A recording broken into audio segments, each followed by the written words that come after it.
प्रिय मित्रों, जयतु संस्कृतम। मैं वेदवती मैम आत्रेय ज्ञान कुंज यूट्यूब चैनल पर एक बार पुनः आप सभी लोगों का स्वागत अभिनंदन करती हूँ। मित्रों, आज हम सुखनासो उपदेश की कथा बताएंगे। सुखनासो उपदेश कादंबरी का ही एक अंश है जो बाणभट्ट द्वारा रचित है। उसी का एक रूप सुखनासो उपदेश है। सुखनासो उपदेश में सुखनास राजा तारापीठ का मंत्री है जो चंद्रापीठ को उपदेश दे रहा है। उसकी कहानी यहाँ से शुरू होती है। आइए कहानी की तरफ चलते हैं। अवंती में उज्जैनी नाम की एक नगरी है। तारापीठ नाम का राजा वहाँ पर राज्य करता था। उसकी एक पत्नी थी, उसका नाम विलासवती था, और उसका एक मंत्री था जिसका नाम सुखनास था। रानी विलासवती को बहुत समय तक कोई संतान नहीं हुई। इस कारण रानी विलासवती बहुत दुखी रहती थी। विलासवती को बहुत समय तक जब कोई संतान नहीं हुई तब वह देवताओं की आराधना, गुरुओं की सेवा और पूरा पूजा पाठ के बाद राजा तारापीठ को और रानी विलासवती को एक पुत्र रत्न की प्राप्ति हुई, जिसका नाम उन्होंने चंद्रापीठ रखा। और उसी समय मंत्री सुखनास को भी एक पुत्र रत्न की प्राप्ति हुई, जिसका नाम उन्होंने वैशंपायन रखा। दोनों बच्चे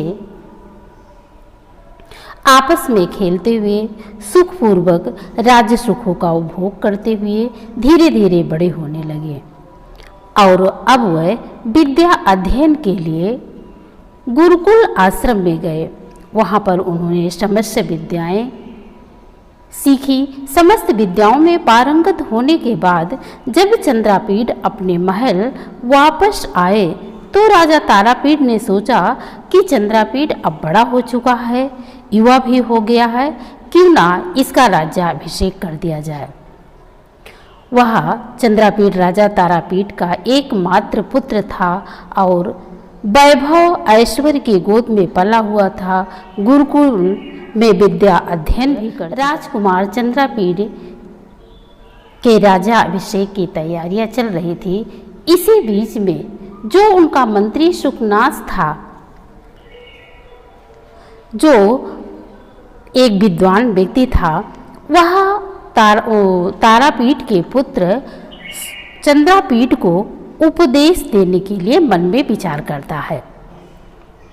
आगे सुखनास कहते हैं कि हे पुत्र, आगे जब उपदेश देने लगते हैं तो कहते हैं कि हे पुत्र चंद्रापीठ, यदि आपने समस्त विद्याओं का अध्ययन कर लिया है और आपने संपूर्ण विद्याएं सीख भी ली हैं और आप विद्वता के साथ साथ अत्यंत विनम्र भी हैं, क्योंकि जब चंद्रापीठ सुखनास से मिलने जाता है तो अत्यधिक विनम्र भाव से वह नीचे बैठ जाता है, हाथ जोड़ करके प्रणाम करता है।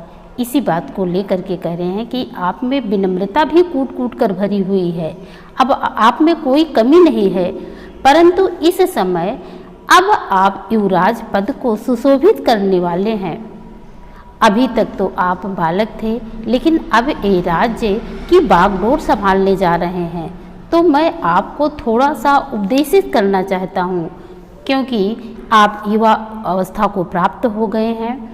यवन रूपी जो अंधकार होता है उसे सूर्य के द्वारा भेदा नहीं जा सकता है, क्योंकि यवन के प्रारंभ में जो बुद्धि होती है वह शस्त्र रूपी जल से धुली होने पर भी कलुषता को प्राप्त हो जाती है।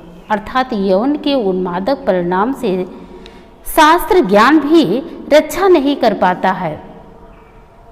यौना अवस्था में तरुण व्यक्ति की उज्जवल आंखों में जो प्रेम की लालिमा सदा छाई रहती है, विषय सुख भोगने की लालसा अत्यंत विशद होती है। युगों को वह सुख ही मधुर एवं हितकर प्रतीत होता है, जो अंत में दुखों की सृष्टि करने वाला होता है और मनुष्य को बुरे मार्ग पर यानी विनाश की ओर ले जाता है। लक्ष्मी का जो मद होता है वह अंतिम अवस्था अर्थात बुढ़ापे तक शांत नहीं होता है। यौवन तो अंतिम अवस्था में कम हो जाता है, किंतु जो संपत्ति का मद होता है वह जीवन पर्यंत अस्थायी रहता है। यौवन जीवन की एक ऐसी अवस्था है जो मनुष्य को एकदम अंधा बना देती है, जिससे वह अपने आगे पीछे कुछ नहीं देख पाता है। यह एक मस्ती है, एक नशा है जो उतरने का नाम ही नहीं लेती है। इसके तूफान से मनुष्य की सारी सूझबूझ मर जाती है। व्यक्ति अपने कुल की आन बान को भूल जाता है। गुरुजनों के द्वारा जो हितकर बातें बताई जाती हैं वह सिर्फ उनके कानों में पीड़ा उत्पन्न करती हैं। उनका सारा विवेक नष्ट हो जाता है। आगे पुनः सुखनाथ लक्ष्मी के बारे में कहते हैं कि लक्ष्मी तो ऐसी होती ही हैं जिसके आते ही मनुष्य अकड़ जाता है और सब कुछ भूल जाता है। यह चांडालनी लक्ष्मी इतनी चंचला होती हैं कि एक जगह ठहरती ही नहीं है। वेश्याओं की तरह एक को चाटा तो दूसरे को छोड़ दिया और तीसरे को गले लगा लिया। ये लक्ष्मी ना तो किसी से संभली है और ना कोई संभाल ही सकता है। भले ही लोहे की तिजोरियों की काल कोठरियों में बंद करके सैनिकों के मजबूत पहरे से युक्त क्यों ना रखा जाए, ये झट से खिसक जाया करती हैं। ऐसा कौन सा व्यक्ति होगा जो इस ठगनी के द्वारा ठगा ना गया हो।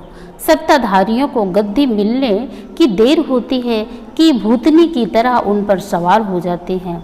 अमृत के साथ जन्म पाकर भी यह विष जैसी कटुतापूर्ण परिणामों को सामने लाते हैं, जिनके पास होती हैं दीपक के लौ के समान केवल कालिक ही उगलती हैं। निद्रा जैसी मोहिनी, कालिमा जैसी अंधियारे तथा मधुशाला जैसी मतवाली दशा को पैदा करती हैं। कहने का अभिप्राय यह है कि जिस मनुष्य के पास लक्ष्मी होती है उसमें केवल बुराइयां ही उत्पन्न होती हैं, किंतु सत्ता में अंधा हुआ मूर्ख व्यक्ति को इतना विवेक कहाँ कि इन असलियत को पहचान। इस तरह खूब मूर्ख बनाकर ये लक्ष्मी उन्हें बुरी तरह बर्बाद कर देती हैं। आगे फिर सुखनाथ कहते हैं कि हे राजकुमार, तुम्हें समझाना इसलिए पड़ रहा है कि तुम युवा हो, श्रीमान हो, यानी लक्ष्मी से युक्त हो और युवराज की गद्दी पर बैठने जा रहे हो। यह राजतंत्र तो बुरा होता ही है, बड़ों से बड़ों की मति को भ्रष्ट कर देता है। इसलिए इंद्रिय को संयम में रख करके लक्ष्मी से अनासक्त हो करके राज्य सत्ता के अहंकार से दूर रहकर जीवन जियो कि संसार में तुम्हारी हंसी ना हो, दुर्जन लोग तुम्हें अपनी संगति में ना ले सके और सज्जन लोग तुम्हें उलाहना ना दे सके, धूर्त लोग तुम्हें फंसा ना सके। मैं मानता हूँ कि तुम बहुत धैर्यवान और विनम्र हो, उच्च कुल में जन्म भी लिए हो और पिता के द्वारा अच्छे संस्कार भी ग्रहण किए हो, इसलिए तुम इन बुराइयों के चक्कर में नहीं पड़ोगे। फिर भी लक्ष्मी धीर, कुलीन और सुसंस्कृत को भी दुष्ट बना देती हैं। यही देखकर मुझे यह तुमसे कहना पड़ रहा है। ईश्वर तुम्हारा कल्याण करें। तुम यौन राज्याभिषेक को ग्रहण करो। पिता के द्वारा जीती हुई पृथ्वी होने पर भी इस पृथ्वी पर अपनी धाक जमाओ। प्रतापी राजा ही सिद्धादेश हुआ करते हैं। इतना कहकर सुखनाथ चुप हो गए और चंद्रापीठ निर्मल शिक्षा पीठ से धुला हुआ सा, खिला हुआ सा, स्वच्छ किया हुआ सा, नहाया हुआ सा, पूछा हुआ सा और अमृतमय उपदेश कानों में पड़ने से चमक गया हुआ सा और प्रसन्न होकर के अपने राज्य यानी महल के में प्रवेश कर गया। ये तो था सुखनाथ उपदेश की कथा। आप सभी लोगों को कैसे लगी? यदि अच्छी लगी हो तो लाइक कर दीजिए, शेयर कर दीजिए और यदि चैनल पर पहली बार है तो सब्सक्राइब भी कर लीजिए। फिर मिलेंगे किसी दूसरी कथा के साथ में। तब तक के लिए आप सभी लोगों को नमस्कार।